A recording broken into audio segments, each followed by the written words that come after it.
Legends, lovers, and timeless drama. It's all happening at PA Shakespeare Festival this summer. Join us for the Legends and Legacy season, celebrating our 35th anniversary. Subscriptions to the 2026 Summer Theater Series are on sale now. Get yours at pashakespeare.org. Hear that? Nothing? Me neither. But that's the perfect spot for your company's name to step into the spotlight. Become an underwriter for As You Mic It and let every episode be your curtain call.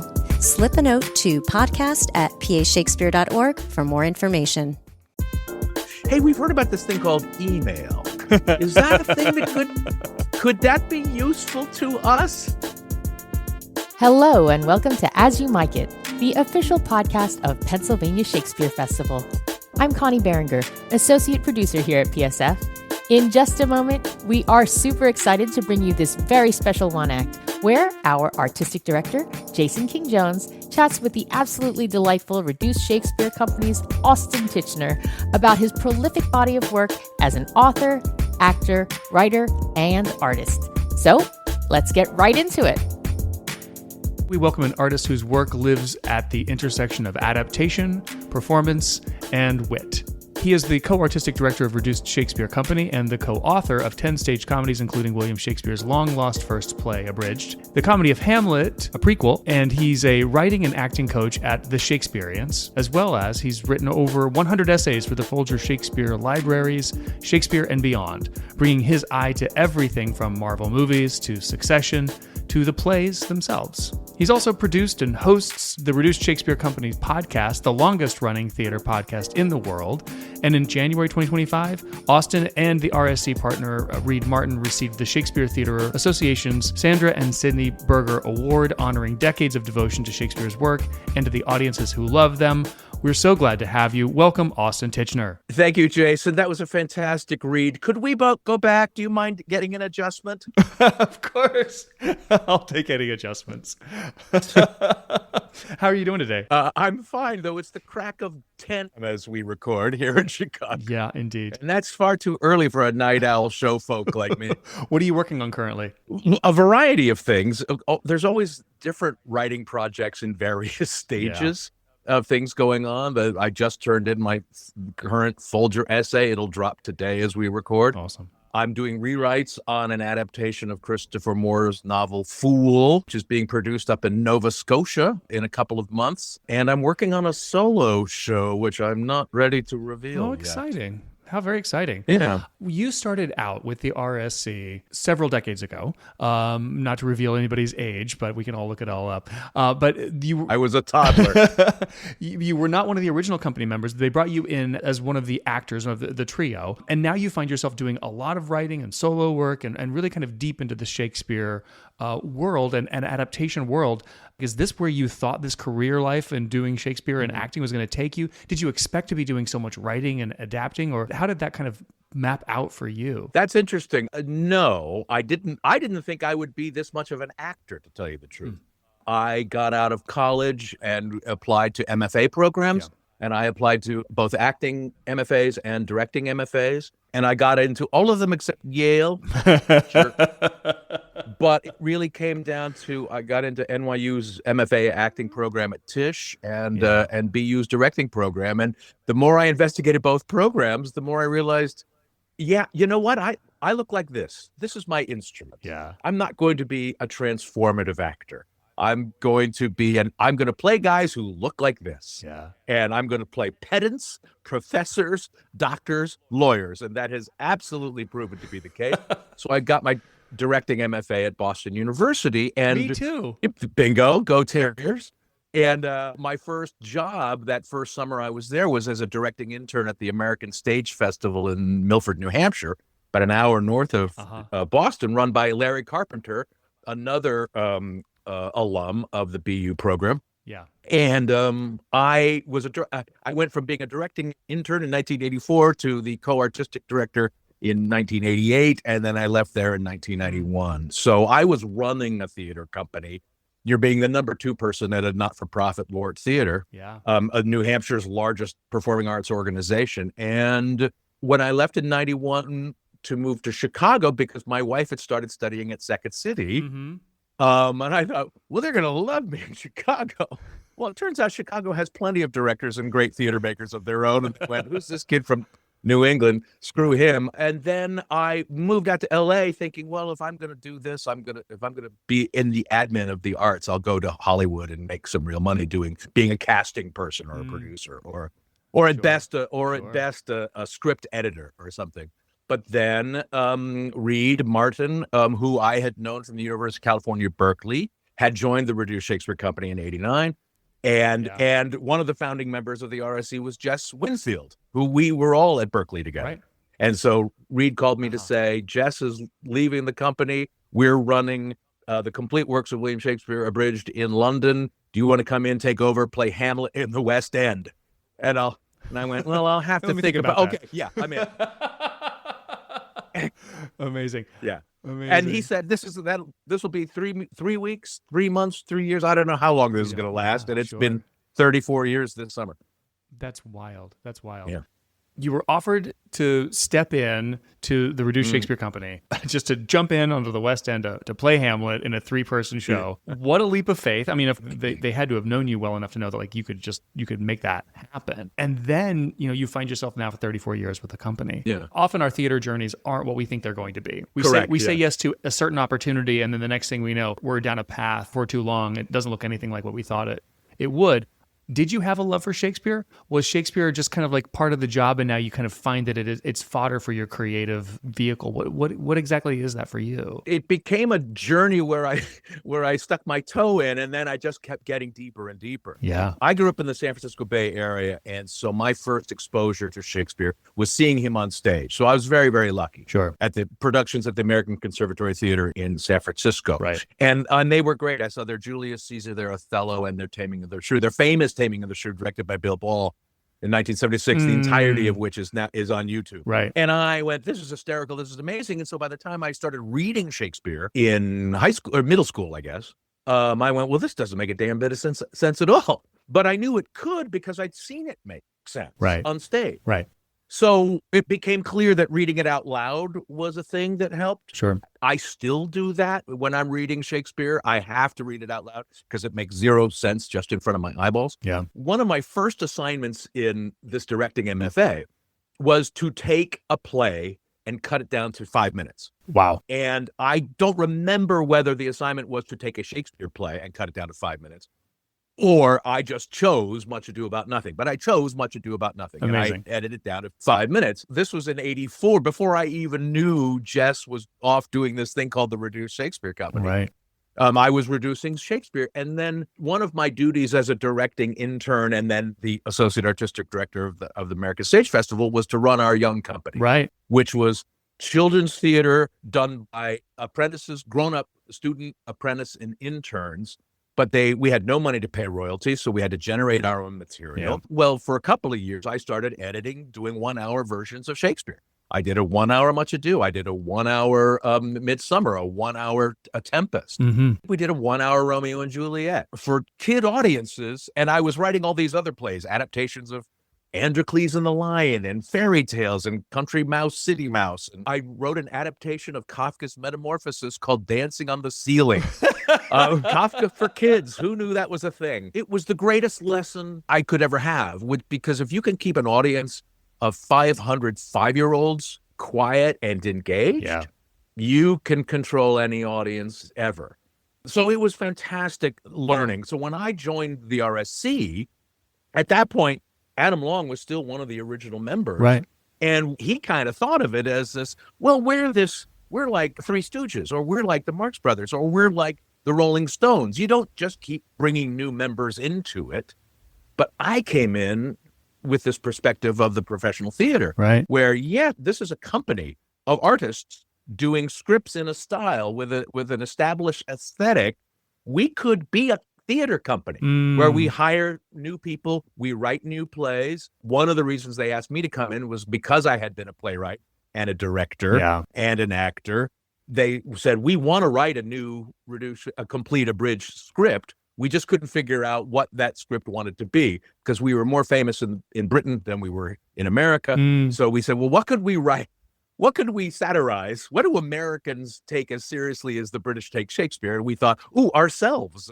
So we wrote The Complete History of America Abridged. That got us performing at the Kennedy Center, which got us on a national public radio, which expanded our profile around the country. And then that led on to the other shows. And the Shakespeare of it, that's been a balance for us. Yeah. And I bet it's a balance for any theater company with the name Shakespeare. Absolutely. Is trying to strike that balance of honoring the Shakespeare part of your company's name, but also doing other things that aren't Shakespeare. So many of our shows have elements of Shakespeare in them. I wrote a song for the Complete World of Sports Abridged called We Band of Brothers, We Few, We Happy Few. I wrote a song for the Complete Millennium Musical Abridged called Born Great. Some are born great, some achieve greatness, and some end up like me. It was a plaintive ballad sung in a light David Soul-ish tenor. And then for the Complete History of Comedy Abridged, we wrote an original comic sketch that Shakespeare wrote. Yeah. Shakespeare's version of Who's on First. Yeah. And so Shakespeare has kind of always been there. And the more I've dived in, I mean, as you know, as anybody knows who's played with Shakespeare at all, the more you dive in, the warmer the water gets. Sure. And the richer and more buoyant the experience becomes. Is that because you're peeing in the pool? Is that what's happening? Well, yes. You don't want to spend your entire time in the shallow end with us because we are absolutely peeing in the pool. So, Austin, I'm really curious because there's so many theater makers who have experience cutting Shakespeare, abridging it down, and filtering it down to like a 60-minute or 90-minute or whatever kind of event. What did that teach you about the plays themselves? What did you learn in that process, editing those plays down? What did you learn about the plays? What did you learn about yourself as a writer? One of his, most of his plays are 5 plays in one. Yeah. No matter what Shakespeare play you're producing, you've got to figure out, well, what story are we telling? Yeah. Hamlet, is it a ghost story? Is it a domestic drama? Is it a mystery? Is it a political drama? It's all of those things and more. Right. Figuring out what story you're telling is, I think, vital for any director stepping in and getting his cast to understand. But as a playwright, I learned that almost in all of his best plays, certainly, all the subplots somehow mirror and support and comment on the main plot. Right. So if your subplots aren't in support somehow of that main story, as a writer, you kind of want to go back and go, well, hang on a second. I mean, the other thing is, for me, I always have to acknowledge the fact that anything I want to say has probably already been written by William Shakespeare 400 years ago, and probably in iambic pentameter, So don't pretend he's not an influence. Right. Absolutely. Absolutely. I'm curious about, you are the co-artistic director of the Reduced Shakespeare Company.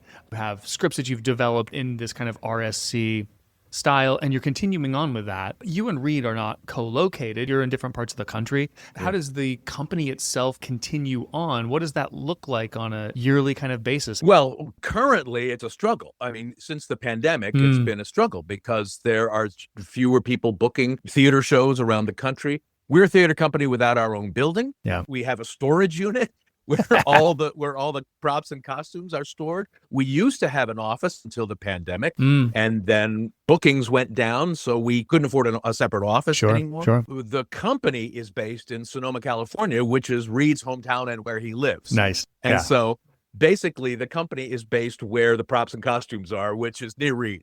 I love it. I love it. But ever since, even when I joined in the 90s, we were Reed, Adam, and I were running the company. Adam was in London. Yeah. Reed was in Sonoma. I was in Chicago, then LA. Then at 15 years later, came back to Chicago. When I first joined the company in like 92, 93, we were beginning to explore, hey, we've heard about this thing called email.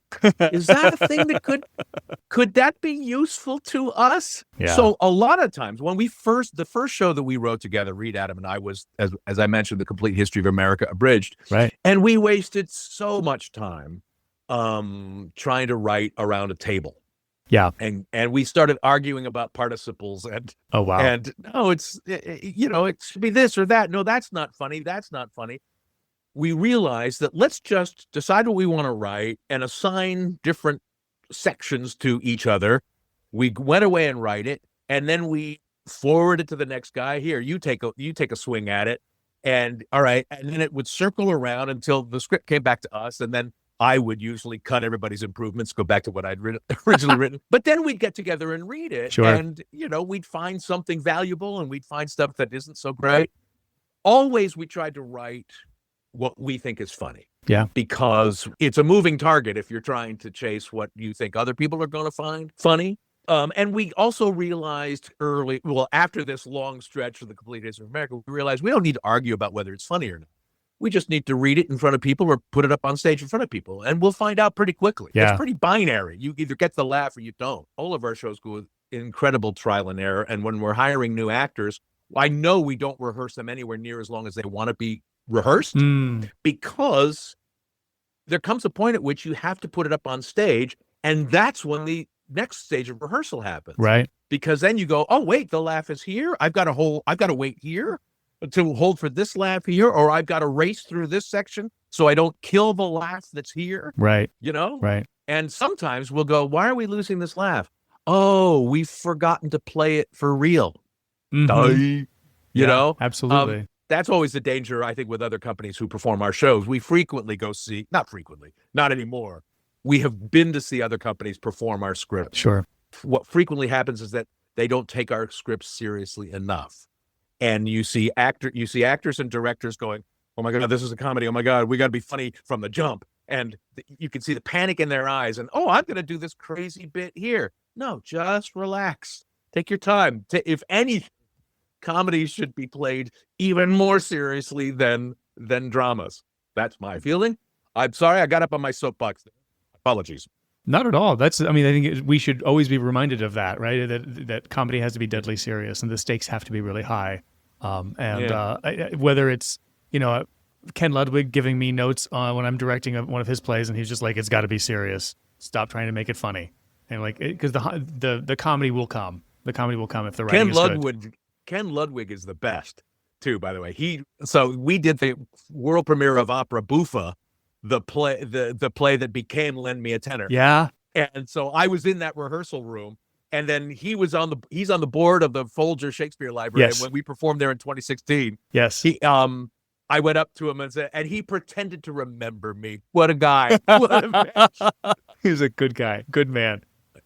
Wonderful. I want to talk about some of your other plays. So the Long Lost First play, it invents Shakespeare, that play that never really existed, right? And then Correct. Hamlet, the prequel, fills in the gaps about the plays the play we know really well. So functionally, what's the difference between inventing a brand new Shakespeare kind of play and extending one that we have? That's a good question. I mean, part of it is adaptation. You're trying to imagine the steps which led up to the creation of all of his works. Right. And you can get away with a lot in a comedy because it doesn't really matter that whether it makes a lot of sense, as long as you believe it makes sense, because the audience will forgive that in the comedy. They'll go, all right, we accept that. So in the case of Long Lost Shakes, both Long Lost Shakes and Comedy of Hamlet were born out of the fact that we had written pop-up Shakespeare. Right. We felt like we wanted to return to the company's Shakespearean roots, particularly in 2016, which was the 35th anniversary of the company's origins in 1981 at Ren Fair. Right. And we were inspired by going into the vault, getting a private tour of the vault at the Folger Shakespeare Library and seeing all the treasures and the folios. Now they're on display to the great unwatched and in a fabulous new renovation. But at the time, my wife asked, hey, if you were doing a Da Vinci Code movie about Shakespeare, what would the treasure be? And they said, well, a manuscript of Shakespeare's plays written in his own hand. Mm-hmm. And the light bulb went off. And I went, well, what if we find a Shakespeare manuscript and it's his very first one? And then Reed yes-anded me, and he said, and it's 100 hours long because he's too young and stupid to know that you can't write a play that's 100 hours long. And I went, yes, because he's a genius. He's still a genius, but he has zero craft, and he doesn't know this yet. So Long Lost Shakes became first draft Shakespeare. Sure. A kind of greatest hits thing where all these different characters and lines and speeches and relationships that we know from the canon were mushed together in this thing, in this one storyline. Also, we knew it would be a companion to the complete works. Mm-hmm. So we wanted to focus on characters that the complete works doesn't focus on. And we wanted to include more female characters because we're aware that our scripts get produced by other professional companies and high schools and colleges that have, as always, more female presenting actors than male presenting, and plenty of non-binary characters as well. Sure. So we just wanted to open up the toy box a little bit with Long Lost Shakes. Yeah. And give college actors a chance to play Beatrice without having to do all of Much Ado. Or to play Ariel and Puck without having to be subservient to Prospero and Oberon. Yeah.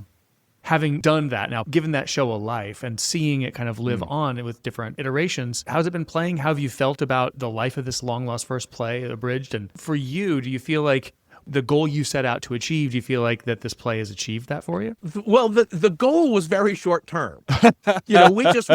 We wanted to just come up with a play that we really, really liked and hoped it would get produced and have its own life. Yeah. It has been rewarding in the sense that I've heard from all these other companies who go, well, we want to do it with 3 women. Of course. Right. We want to do it with 12 people. Great. My wife and I co-directed a production at Creighton University last summer with, I think, 7 people. Oh, really? It's a model that allows that sort of flexibility. So in that sense, it's been great. I'll confess to you that it makes me grimace a little and die a little inside when I hear of theater companies like your own going, well, we've done the complete works abridged 3 times, 5 times. Really? That old chestnut? Yeah. Okay. We have other shows. Sure. Yeah. So there's that tension, but it's also, you can't reinvent the wheel. And I can say the complete works is a work of genius because I had nothing to do with it. I just came in. I think there are 1 or 2 lines in the jokes in there because I joined. It was published just after I joined. Yeah. So anyway, but I don't ever have to do it again, thank goodness. And the same with Comedy of Hamlet. The Comedy of Hamlet, weirdly, I was talking about seriousness earlier and how you can get away with stuff with comedy. The Comedy of Hamlet works better than I thought it was going to work. And I know this because my wife really likes it. And she doesn't really like everything that I do at all. Put that in the marketing material. Yeah, even Austin's wife likes it. But at first we thought it would be like Muppet Babies. I mean, literally when we wrote it, my goal was, what if Tom Stoppard wrote Muppet Babies? And that was a great guiding light for me. Sure. But it became clear to us that it was more interesting to try to get the events of our prequel right up to the beginning of the events of Shakespeare's play, right up to, literally, spoiler, King Hamlet, who's still alive, says, well, I'm off to take a nap in the orchard, which is my custom of the afternoon, and he leaves. And it's amazing how the audience laughs at that line because they know where they know what's going to happen. Right. The other thing that's amazing, I mean, we chose this knowing this. You're not going to do the Comedy of Pericles, a prequel, because nobody knows Pericles. But we do the Comedy of Hamlet prequel. We performed it all over this country. It had its international premiere at the London Festival in Jerusalem in 2000. I can't remember. In 2019. That's what it was. And we thought, well, it's going to go out on tour in 2020.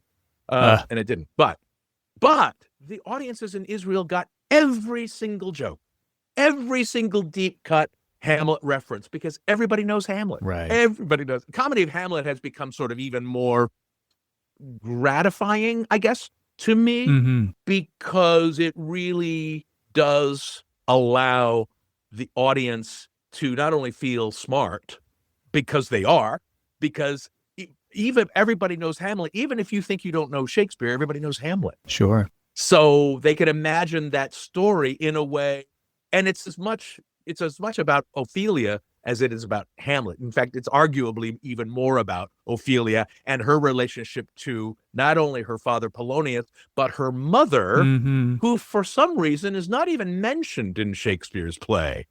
And so one of the questions we wanted to answer is, why is Ophelia's mother not mentioned? And so that's where a lot of the great comedy comes from in the prequel. Well, what a great plug for the Comedy of Hamlet. thinking to myself, Thank you for allowing me to climb up on the soapbox again. The marketing box. Okay, so Shakespeare companies like mine, obviously we keep going back to the well, right? Whether we're telling Shakespeare's plays in different and inventive ways, or we're looking for stories that seem related to Shakespeare or echo Shakespeare or adaptations of references to Shakespeare. We keep going back to the well over and over. You as a writer, you and Reed have gone back to the well several times, obviously because the water's great. What is it about this source material and Shakespeare's plays particularly that gives you so much fodder for more writing, for comedy, for reflection on society? Well, I think because Shakespeare wrote plays and characters that are universal. I've tried to read some of the other plays written in the period, and they tend to be, as a sweeping generalization, more show-offy about the university education that some of these writers had. Yeah. And I just, based on my reading of the complete canon, I believe that Shakespeare was an incredible humorist and sometimes depicted, yes, racist and misogynist people and behavior, right? But also created such characters of such power and wit that are still alive 400 years later. The thing I've wrestled with is that I know how much Shakespeare has been used over the centuries as a sort of a tool of elitism and imperialism. Yeah.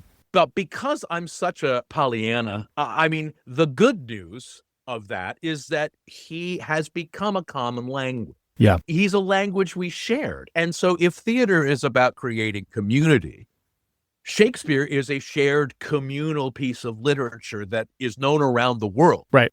And when we've performed these shows around the world, like Jerusalem, like Japan, like Beijing, Australia, everywhere, every country claims, oh, Shakespeare's our playwright, Yeah. And I think that's phenomenal. Now, I guess it's true that, like, when we performed Comedy of Hamlet, a prequel, we sold really well at Merrimack Repertory Theater in Lowell. Yeah. That was its regional theater premiere for a 3-week run. We sold really well, and we got standing ovations at every performance. But I wish we could have sold better, but I know that if you've got Hamlet in the title, your audience is self-selecting a little bit. Sure. Right? Yeah. Yeah. So, as I'm sure you do Timon of Athens, people are going, yeah, I'm not going to go see Timon. We did that last year. It was great. Our audiences loved it, but we ran it for like a week and a half, right? Like we had to pack them in for 10, 12 performances. For a week and a half, because a 3-week run or whatever is not going to pack them in. But you do Hamlet, or you do Romeo and Juliet, or Midsummer, or Macbeth, yes, you're going to pack them in. So the audience becomes a little self-selecting in that way. Yeah. You're talking about adaptations of stories that comment on Shakespeare. My friend Christopher Moore, the novelist, wrote Fool. Yes. The novel that tells the story of King Lear from the fool's point of view. It's a fantastic book. Very funny. And so my adaptation of that is about to have its 3rd production up in Canada as we record this summer. But I added the subtitle, The Hilarious True Story of King Lear. Because, I mean, he didn't need it as a novelist. Right. But I thought, well, that's either a subtitle or a tagline, and I don't know which. But I think if you're doing Fool and people say, what's it about? Well, it's the hilarious true story of King Lear. Why not tell people what it's about? But I'm sure that causes audience to self-select. Sure. Oh, that sounds funny. Oh, hey, King Lear? Ew. No, I don't want to. On the other hand, I'm on record as saying I think King Lear is one of Shakespeare's most overrated plays. So, this is the version of King Lear I want to see. Okay. So I think that might answer. That's part of the answer to the question too. Is why do we keep adapting these things or telling these different stories? Because sometimes I want to see the version of King Lear that ends in Act 4 before Cordelia dies. Yeah. Or that explains why King Lear is the way he is and gives that old bastard the punishment he deserves. So there's a little bit of fan fiction there, wish fulfillment, I think, in some of these adaptations. We're trying to finish the stories or tell them in a way that we want to see them. That's great. That's a great way of thinking about that.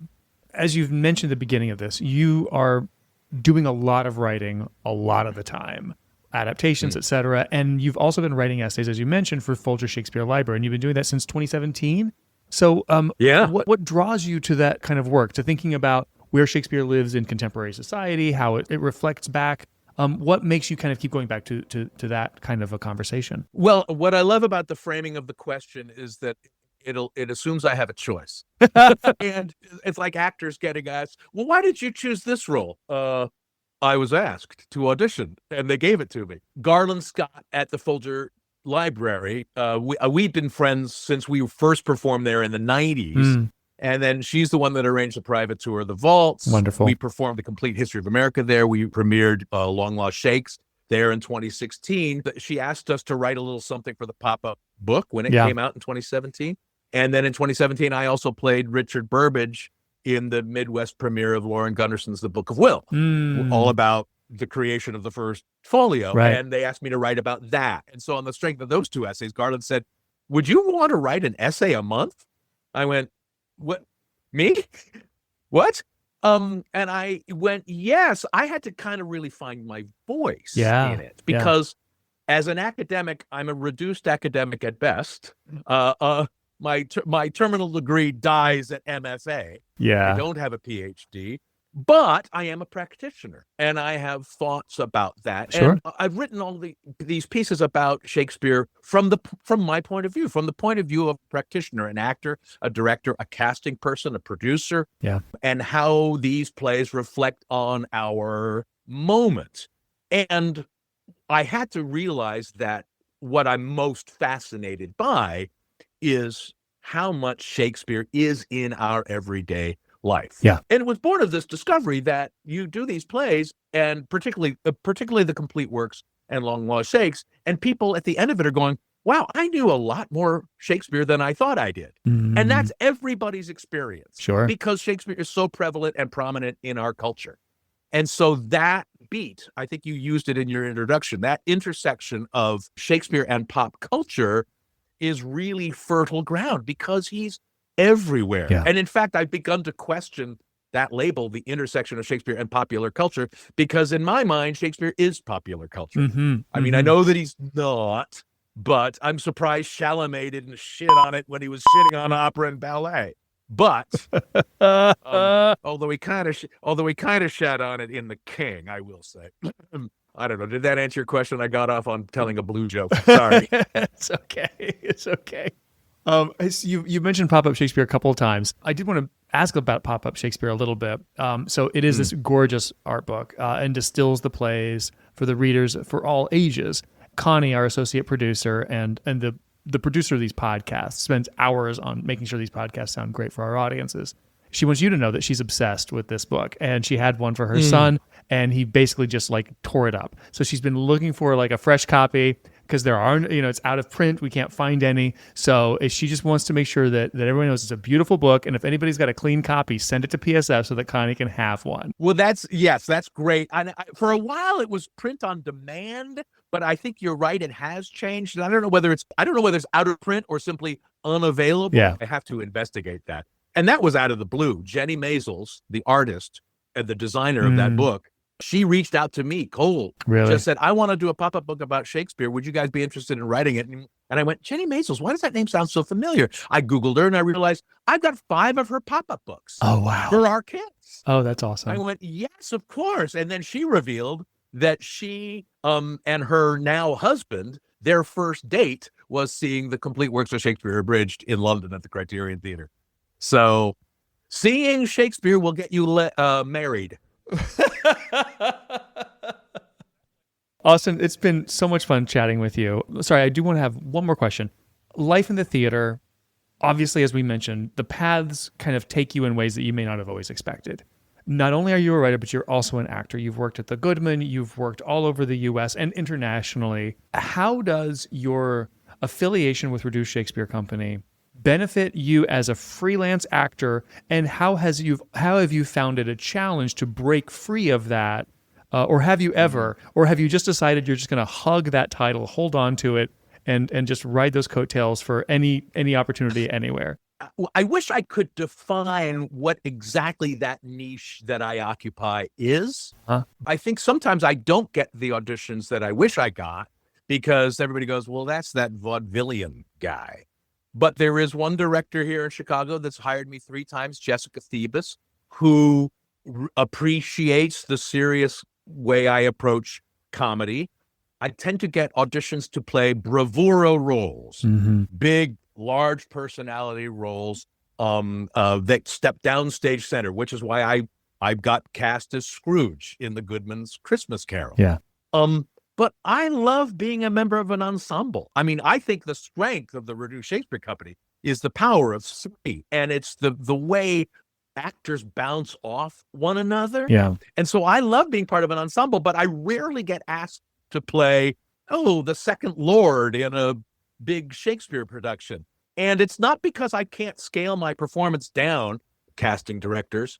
Because for 15 years I was in LA playing doctors and lawyers, right, and not doing any more emoting than this right here.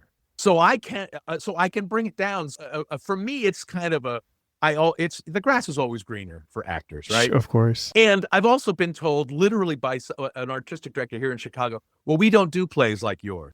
What, really, really funny plays that sell a lot of tickets? You don't do those kinds of plays? But that artistic director is correct. I've seen some of the plays they do, and I go, ugh.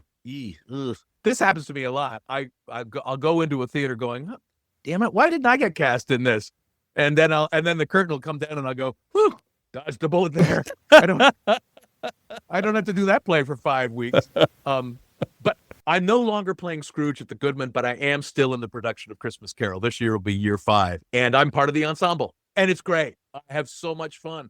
I play one of the solicitors that asks Scrooge for money, and the two of us, we've got this sly little kind of physical comedy double act, and he's not a comedian either. He's a serious actor. He's in the piano lesson right now down in Cincinnati. He's very serious, and I'm not. So it's always fun, and I'm not even sure if I can talk about this yet, but I'm going to be going to the Edinburgh Fringe Festival. Oh, wonderful. To play one of the title roles in a new comedy that I don't think I'm allowed to talk about yet. Well, for a Shakespeare company that you and I know. Well, congratulations on that thing that I don't know about whatsoever. Yes. Well, as soon as we stop recording, I'll tell you. Okay, we'll announce it whenever it's going to be announced. We can say, hey, remember we had that conversation and we couldn't name the title of that show? Well, it's this show over here. Yes, absolutely. That guy from The Thing, Austin, this has been a wonderful conversation. It's been great to be able to spend some time with you, to kind of dig deep into the history of the work that you've done, a legacy company that you've been a part of for a long time, but then have found a way to continue to find life in it and help it grow and evolve. It's a really refreshing conversation. I appreciate it. Well, thank you, Jason. I mean, it's been fun. Reed and I call ourselves the new original members of the Reduced Shakespeare Company. And I think we came along at the right time. If I had been back there at the beginning, I don't think the company would still exist. But if I hadn't taken over in the early 90s, I think the company wouldn't exist also. So I think the timeline has happened just the way it was supposed to happen. Yeah. Well, again, thanks for the time, Austin. Really appreciate it. And we'll see you either at Edinburgh, or hopefully we'll come back and be a part of the stock conference here in Pennsylvania. Definitely. Or I'll see you on my podcast. Oh, that would be great too. And that wraps up another episode of As You Mic It. A big thanks to Austin Tichenor for joining us today. And a quick reminder, single tickets are now on sale. You can get yours at pashakespeare.org/tickets or by calling the box office at 610-282-WILL. That's 610-282-9455. For all of us here at As You Mic It, thank you so much for listening, and we'll see you at La Buddha. Thank you for listening to As You Mic It, a Pennsylvania Shakespeare Festival presentation recorded on the beautiful campus of DeSales University. Our music is by Cedric Lamar, with hosts Jason King-Jones, Kim Carson, and Connie Berenger. For more information on our summer theater series, giving opportunities, tickets, and more, visit pashakespeare.org. Be sure to like, subscribe, and we'll see you at La Buddha. Behind every standing ovation is a network of patrons who know that theater changes lives. With tickets funding only half the cost, PSF counts on contributions to produce world-class theater, cultivate new audiences, and nurture future generations of artists. Give today at pashakespeare.org/support. Great theater is a collaboration both on stage and off.